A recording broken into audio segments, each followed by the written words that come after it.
Salam damai sejahtera di dalam Tuhan kita Yesus Kristus. Shalom, selamat pagi dan semangat pagi.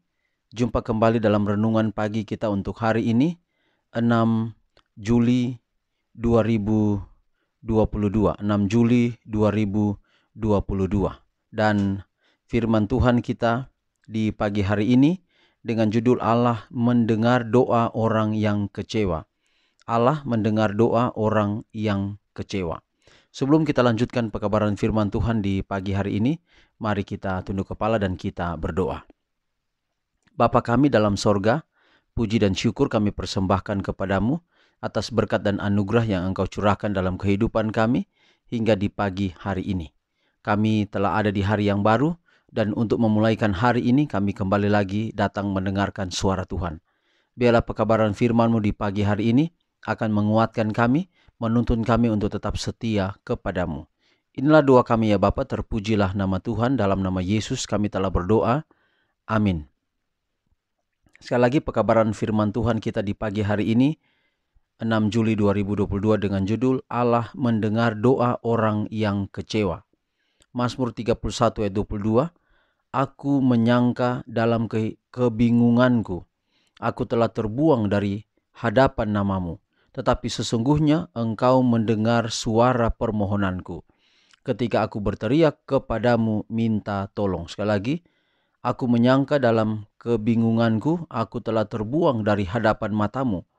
Tetapi sesungguhnya Engkau mendengar suara permohonanku ketika aku berteriak kepadamu minta tolong.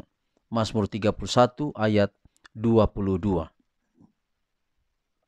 Janganlah kecewa karena tampaknya hati Anda keras.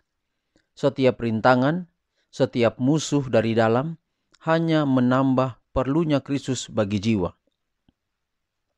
Ia datang untuk mengambil hati batu dan menggantikan dengan hati daging.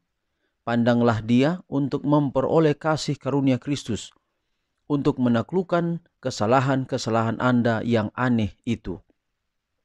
Mintalah bantuan dari Juru Selamat untuk mengorbankan setiap berhala dan menjauhkan setiap dosa kesayangan. Biarlah mata iman melihat Yesus berdiri di hadapan tahta Bapa, menunjukkan bekas luka di tangannya, memohon demi keselamatan Anda. Percayalah bahwa kekuatan datang dari Juru Selamat Anda. Penolakan pertama akan bujukan Roh Suci akan membuka jalan penolakan kedua. Dengan demikian hati dikeraskan dan hati nurani pun lenyap. Sebaliknya, setiap perlawanan terhadap cobaan akan memudahkan perlawanan berikutnya. Setiap Anda menyangkal diri akan memudahkan penyangkalan berikutnya. Setiap meraih kemenangan akan mempersiapkan jalan kemenangan gemilang. Setiap melawan cobaan, setiap menyangkal diri, setiap menaklukkan dosa adalah menabur benih untuk hidup kekal. Setiap tindakan mengasihi orang akan menghasilkan kekuatan rohani yang baru. Dengan tangan terulur, ia menunggu menyambut anak yang hilang. Pergilah kepadanya dan nyatakanlah kepadanya tentang kegagalan dan kesalahan Anda.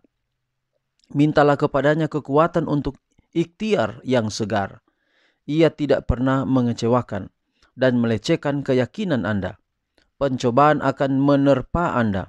Dengan demikian, Tuhan menghaluskan kekasaran dari perilaku Anda. Janganlah bersungut. Anda akan mempersukar cobaan jika Anda mengeluh atau tidak puas. Hormatilah Allah dengan penyerahan sukacita. Sabarlah menanggung tekanan. Puji Tuhan untuk pekabaran hari ini, bahwa Allah mendengar doa orang yang kecewa. Intinya adalah bahwa jangan segan-segan untuk datang kepada Tuhan. Jangan malu untuk datang kepada Tuhan. Jangan kita berkata, sudah terakhir saya datang kepada Tuhan, saya tidak pernah akan datang lagi, saya sudah malu kepadanya. Jangan pernah malu kepadanya ketika kita jatuh ke dalam kelemahan, dalam keterbatasan, dalam kekurangan kita. Jangan malu untuk datang kepadanya. Firman Tuhan kita di pagi hari ini mengatakan bahwa kadang kita menyangka bahwa kita sudah terbuang, terbuang daripada hadapan Allah. Tapi sesungguhnya sebenarnya Allah sementara mendengarkan kita. Ada banyak orang yang tidak mampu ketika kecewa. Dia lebih memilih untuk menggantung diri atau membunuh dirinya sendiri. Atau dengan hal-hal yang merusak dirinya sendiri. Sebenarnya kita memiliki kemampuan untuk kuat dalam menghadapi tantangan. Hanya kenapa kita tidak menggunakan kekuatan dalam diri kita. Kita datang pada kekecewaan, kita datang pada putus asa, seperti tidak dapat lagi melakukan apa-apa. Sebenarnya seperti yang terjadi ketika orang bunuh diri, ketika orang kecewa dan putus asa, frustasi. Dia menggantung diri atau dia lompat dari gedung yang tinggi. Sebenarnya bukan karena dia tidak mampu menghadapi tantangan hidup, tetapi dia sendiri yang membawa dirinya jauh dari Tuhan. Kalau seseorang dekat dengan Tuhan, apapun persoalan hidup yang dia hadapi, dia tidak akan mudah untuk menjadi lemah. Panggilan kepada kita pada saat ini, apakah kita mau untuk terus datang kepada Tuhan, untuk mau menyerahkan hidup kita kepada Tuhan? Ini panggilan kepada kita di pagi hari ini. Biarlah kiranya kita dapat mengambil keputusan untuk tidak jauh dari Tuhan, tetapi mau menyerahkan kehidupan kita kepada Tuhan. Sehingga dengan demikian, ketika apapun masalah kita hadapi, kita sudah dekat dengan Tuhan, kita akan dimampukan untuk melewatinya. Ingat pelajaran kita kemarin, kita berdoa bukan supaya untuk membuka hati Tuhan, tetapi justru hati kita terbuka kepadanya. Kita berdoa bukan supaya Allah turun kepada kita, tetapi justru membawa kita lebih dekat kepadanya. Apapun kekecewaan yang kita hadapi, masalah apa saja, bahkan kekurangan keuangan untuk anak-anak sekolah, kita sudah masa sekolah sudah mau tiba, tetapi anak-anak belum memiliki untuk biaya untuk mereka mungkin membeli seragam, membeli buku dan lain sebagainya. Tetapi dengan kondisi seperti itu, kita selalu bergantung kepada Tuhan. Dibanding dengan kalau kita memiliki semua, bahkan kita tidak perlu lagi berdoa kepada Tuhan, semua sudah teratasi. Kalau kita dalam kesusahan, dalam kesulitan, justru dengan demikian Tuhan mengizinkan agar kita tidak pernah lupa kepadanya. Tuhan kiranya memberkati kita pada pagi hari ini adalah menjadi doa dan harapan kita semua. Sebelum saya berdoa, saya ingin menyampaikan permohonan doa yang disampaikan oleh Yani Askim. Mohon doa anak saya Vicky Askim dalam usaha pekerjaannya di Tarakan. Jadi kita akan doakan, dan kalau saudara-saudara punya kesempatan, saudara juga berdoa untuk anak Vicky Askim. Lalu kemudian Roy Lodarmase mengusulkan doa untuk anak mantu Muhammad Arifin yang bertambah usia menjadi 34 tahun. Ya, jadi 34 tahun, dan cucu Ratore Lodarmase menjadi 6 tahun. Jadi kiranya Allah akan memberkati. Dan kiranya usulan ini menjadi doa kita pagi ini, tapi juga menjadi doa dari saudara-saudara. Mungkin hari ini ada yang berulang tahun tidak sempat mengetik di kolom komentar, tetapi doa kami, doa kita semua pagi ini untuk yang ulang tahun, untuk yang dalam duka, untuk yang dalam kesulitan, dalam sukacita, biarlah Tuhan ada selalu di sana. Mari kita tunduk kepala dan kita berdoa. Bapa di surga, terima kasih atas pekabaran yang indah hari ini.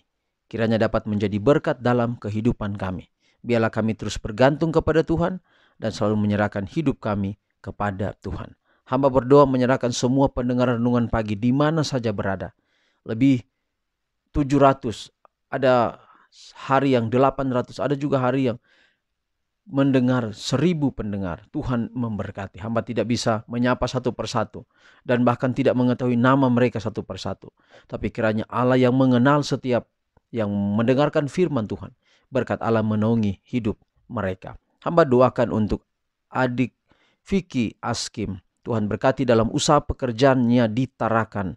Begitu pula dengan cucu Ratore Lodarmase, juga anak mantu Muhammad Arifin. Atas usulan doa dari Roy Lodarmase, Tuhan memberkati, pelihara, berkat Allah menaungi, umur panjang terus sampai dalam kerajaan-Mu. Yang berhari ulang tahun hari ini Engkau berkati, yang dalam keadaan bermasalah, dalam keadaan duka cita, Tuhan ada di sana dan turut campur tangan. Yang bersuka cita, tambah-tambahkan kebahagiaan, selalu ingat bahwa Tuhanlah sumber sukacita. Inilah doa kami Bapa. Rahmat Allah Bapa, damai sejahtera Yesus Kristus, perlindungan kuasa setiap hari oleh Roh Kudus menjadi bagian kami. Kami sudah berdoa dalam nama Yesus Tuhan dan Juru Selamat kami. Amin. Saudaraku, demikian pekabaran untuk hari ini. Sampai jumpa besok. Tuhan memberkati kita semua. Shalom.